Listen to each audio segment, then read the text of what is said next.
Okay. Not sure what's caused.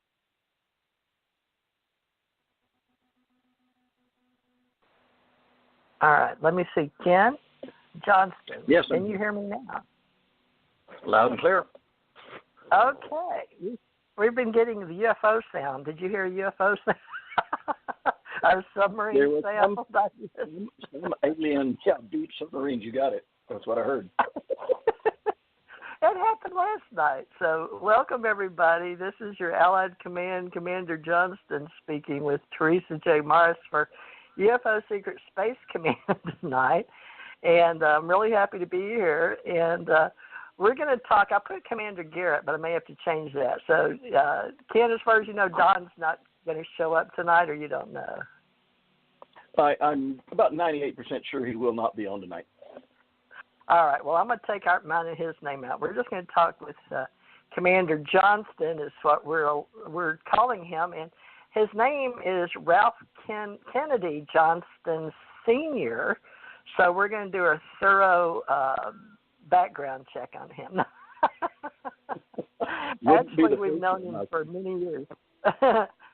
We're going to talk here with Ken and let Ken introduce himself. And then, Ken, I'll tell you what, tonight let's get you vetted for everybody, because we've had a lot of trouble with people that think they're the only ones with the narrative in space, right? So we're going to change that, because everybody has the right to their own life story.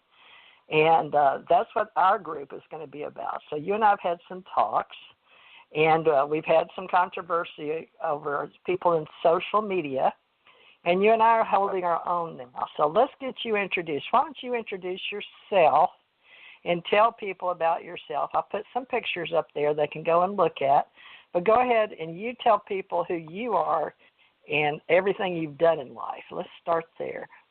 When you were a little boy, born in Kansas City, Missouri, and the house took off in a tornado. One of those stories, okay?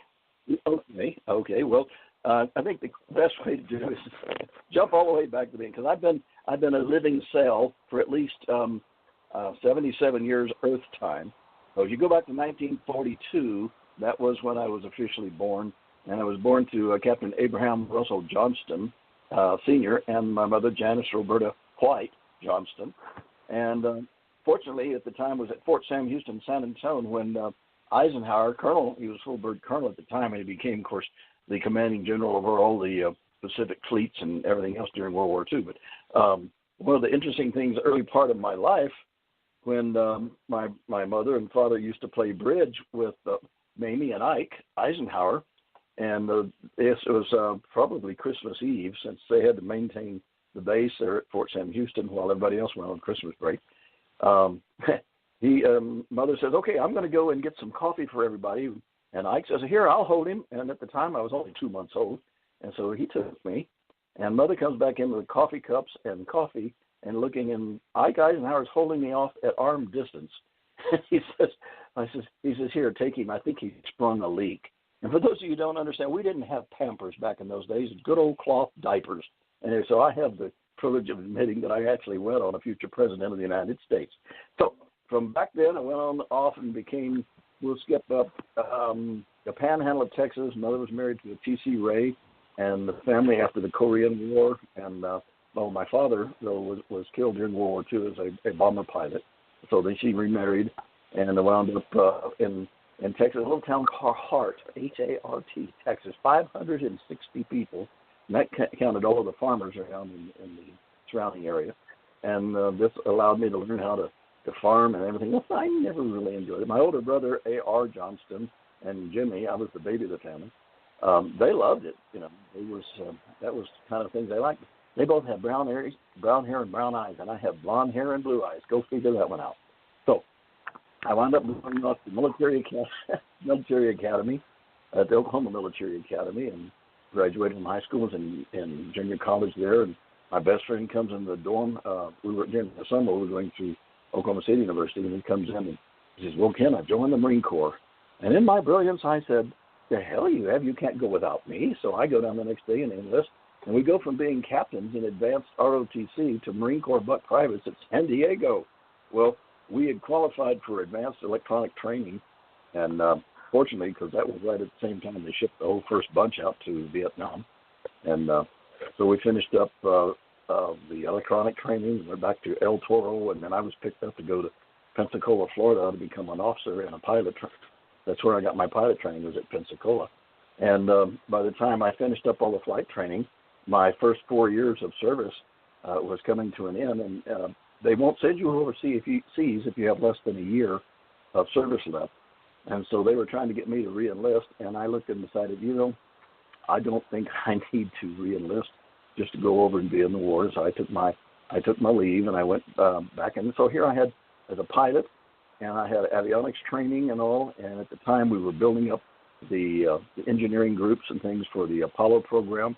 My brother, Dr. A.R. Johnston, was in charge of the CECL, that Space Environmental Simulation Simulator vacuum chamber. That chamber A was the largest vacuum chamber in the world back in 1966. And he told me to get my fanny down to Houston to the JSC, Johnston Space Center. It was MSC back then. And so they changed the name when Johnson got in. And after Kennedy was assassinated and Johnson got in, they changed it to Johnston Space Center. Anyway, so so many people wanted to take with my experience. I had like 5 or 6 offers making almost 10 times as much as I was making in the Marine Corps.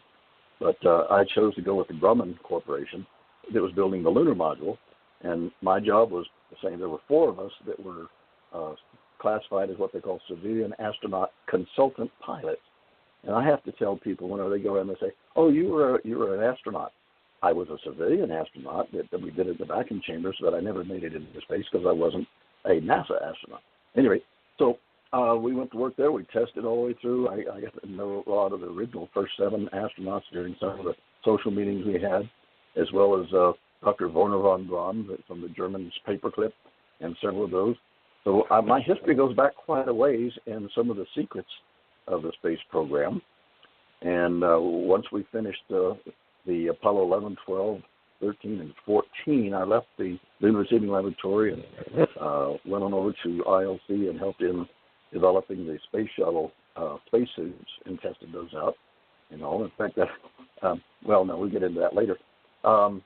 After quite a few years, in 1980, I decided it was time to get into the civilian world, and I left and went all the way up to Seattle, Washington, to work for the Boeing company, and was a flight instructor on Boeing 737s for 14 years.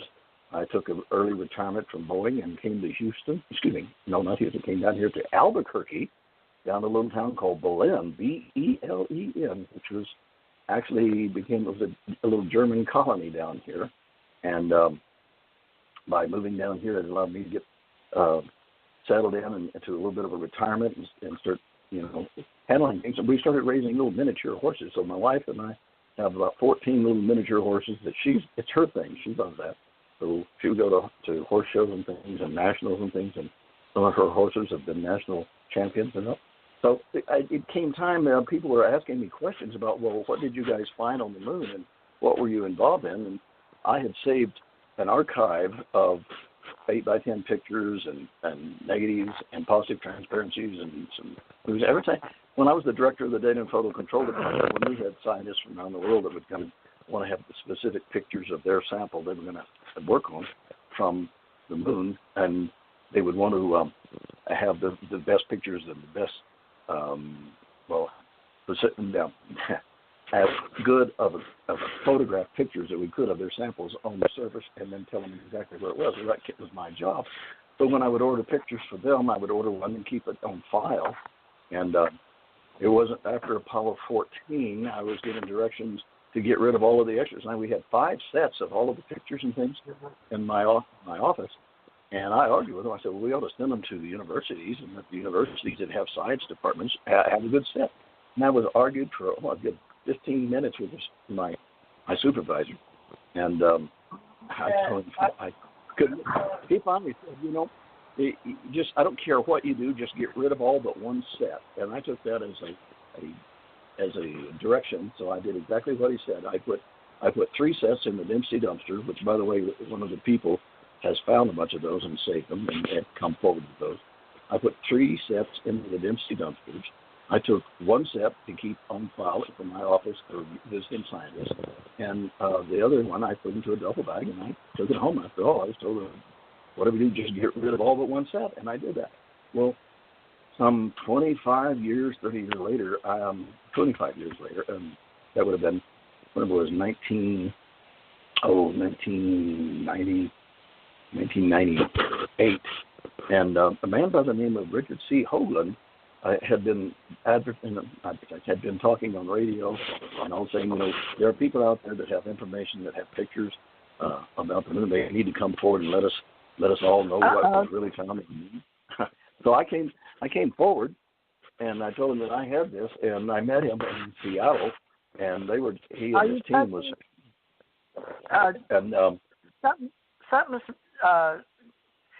Something's going on with your phone just then, Ken, just so you know, because it'll be on our recording.